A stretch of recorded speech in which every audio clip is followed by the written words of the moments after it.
Hey, it's Ben from ZOAR Fitness, and on this Ask Ben episode, I'm going to be answering what are your top 3 movements to improve aerobic capacity. All right. So this question came from Matt Kovac at Matthew D. Kovac. What are your top 3 movements to train aerobic capacity besides the traditional row, run, etc.? So what Matt is getting at here is cyclical movement, right? Or monostructural, you could call it. Think about something that is cyclical. You could do it again and again and again and again, right?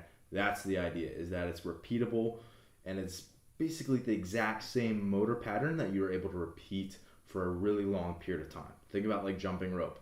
You're doing the exact same movement again and again and again, right? Running, it's the exact same pattern. It's repeated, right?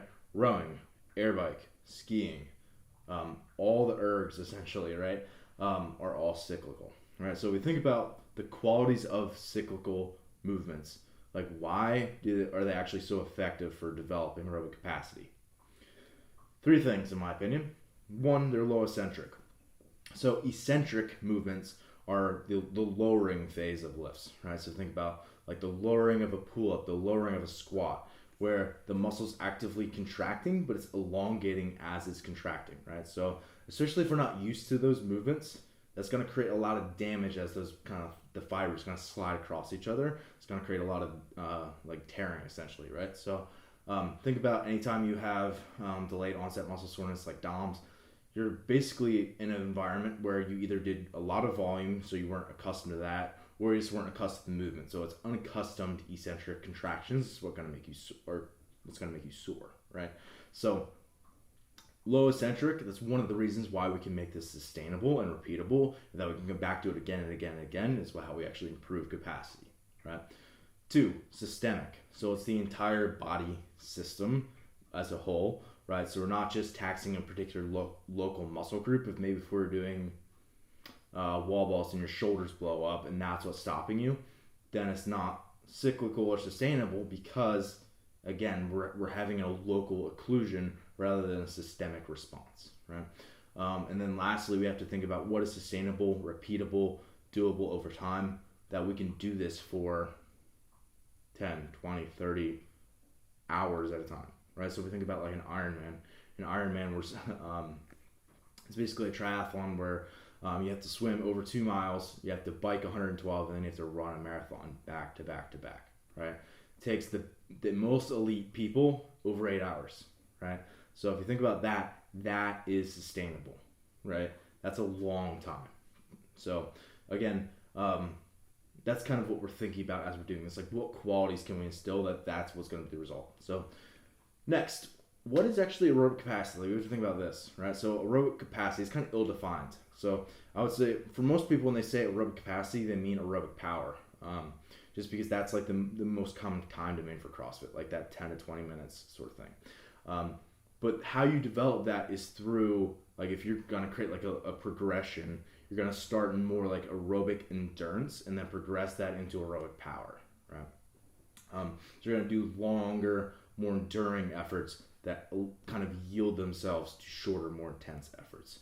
No different than if you were creating volume and weightlifting, that you'd start in more, again, higher volume, more reps at a time, bigger complexes, and then slowly progress down to like the actual core lifts and more like singles, right? It's just a different way of thinking about it. There's 2 different energy systems, but it's the same sort of concept, right?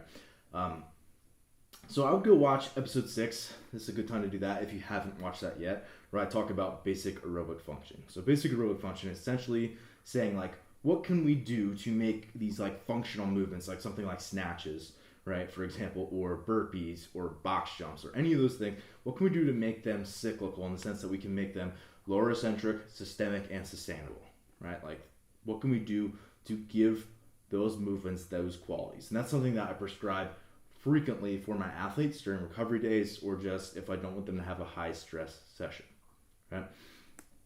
So I'm going to give some examples from someone who is like maybe a higher level CrossFit competitor of what, say they have a certain movement, like for example, a muscle up. What can we do to make that movement, that same sort of pattern, a much easier variation where it can be, again, those 3 things. So again, if we take the example of a muscle up, we can progress that not to a pull up, but all the way down to a ring row, where again, that's going to be much more, it's not a super eccentric environment. It's much more systemic. They're going to be able to do that for a longer period of time. And it's going to be a much more sustainable movement, especially if it's paired with other things, right? Next, if someone has like a box jump, say they have like a 40-inch box jump, like a pretty decent vertical, we take them, instead of doing a jump, we now have them just do a box step up to maybe 20 inches. So it's cut in height in half, right? And now all of a sudden that became very sustainable. And they could probably do 200-300 box step ups in that workout, no problem. And again, that's what we're getting at here. That's the whole idea, right? Say someone can deadlift 405 pounds, right? Maybe we have them do a relatively light farmer's carry, right? Just holding dumbbells and walking around. Because again, both of those are essentially pulls. Or we could have them do like a dead hang, right? From a bar. Or we could have them do really light dumbbell rows, right? Things like that. Say they're doing handstand push-ups and they can do deficit strict handstand push-ups for several at a time. We could maybe have them just do a static hold against the wall. Or maybe we have them do just a plank. Again, a plank is essentially just a press, right? We could do them have a front lever hold on the rings, right, with their feet on the ground. Push-ups. I mean, even a push-up might be too complex depending on the person. Double unders, we take them back to single unders, right? If we're having them like do like max effort sprints, we take them all the way back to like a jog or even walking, right? They can do handstand walks, we take them all the way back to bear crawls, right? Things like that. So to answer the actual question, what are your top 3 moves to improve aerobic capacity? I'm going to say number 1, positional holds. So things where, again, a plank would be a good example. Even a farmer's carry could be a good example. Really any type of carry or like an anti-rotational exercise. So farmer's carries, front rack carries, overhead carries, suitcase, all of those, right? Next, I would say probably animal movement, so like bear crawls, crab walks, a lot of different variations like that, where again, if we're on, and usually I have those kind of like, I'll like write slow motion in there, or like at a certain tempo so that they're slowed down and they really have to focus on positions, and again, it becomes more sustainable. And then lastly, I would say unilateral leg work. So the step up would be one example of that. Something like just a walking lunge, body weight, would be a really good example of that as well, right?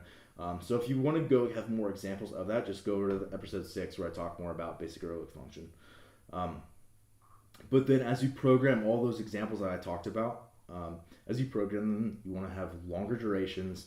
And again, the other thing is, again, systemic fatigue, where you're able to keep that clear, right? Where you're not accumulating and all of a sudden now you're like have that like sensation where you have like all that CO2 build up and you have to like stop and breathe a lot. Like that's not the idea. Like we should be able to breathe through this. We should be able to continue to move. Respiration rate shouldn't be above 30 for sure. Even like 20 would be better. And longer duration. So I would say like at least 20 minutes. And how often should someone do this? There's no reason someone couldn't do this every single day of the week. Ideally, I would say this is probably separate from a strength session. And possibly in the morning, right? So it's something that really easy, like oftentimes to just have this person do at home body weight kind of circuits or things like that, where it's, again, relaxed, move, breathe, and it's not super stressful as they go about it, right? So there you guys go.